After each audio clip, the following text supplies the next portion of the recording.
তো hello jasmine, আমি তোমাকে কিছু কথা বলতেছি। তো আমরা অ্যাকচুয়ালি ফানি ভিডিও করি, আমার একটা আইডিয়া আছে রমজান কমেডি।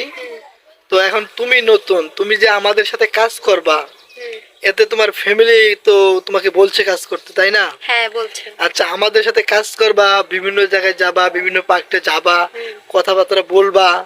অনেক সময় দেখা যায় একসাথে চা নাস্তা খাবো, এতে যদি মানুষ কিছু বলে সেই মাইন্ড কিভাবে তুমি নিবা?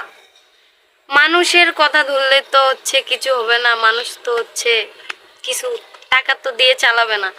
কোনো সমস্যায় যদি পড়ি কেউ তো আসে বলবে না যে জেসমিন কি সমস্যায় পড়ছো বা কেমন আছো, এটা তো বলবে না। এখন মানুষের কথা যদি ধরে খারাপ লাগতে পারে, মানুষ বলুক, মানুষের বলা ওরা তো বলবেই। আমার ইচ্ছা, আমি যেটা করবো ওইটা। তোমাকে তো স্বেচ্ছায় মানে তোমার মানে মা এবং তোমার হাজবেন্ডের অনুমতি নিয়েই তো আমরা তোমাকে আমাদের মানে কমিটিতে জয়েন করেছি, তাই না? তো ইনশাল্লাহ আমাদের সাথে কন্টিনিউ তোমরা ভিডিও করবা। হ্যাঁ অবশ্যই করবো। আচ্ছা, সবাইকে অসংখ্য ধন্যবাদ।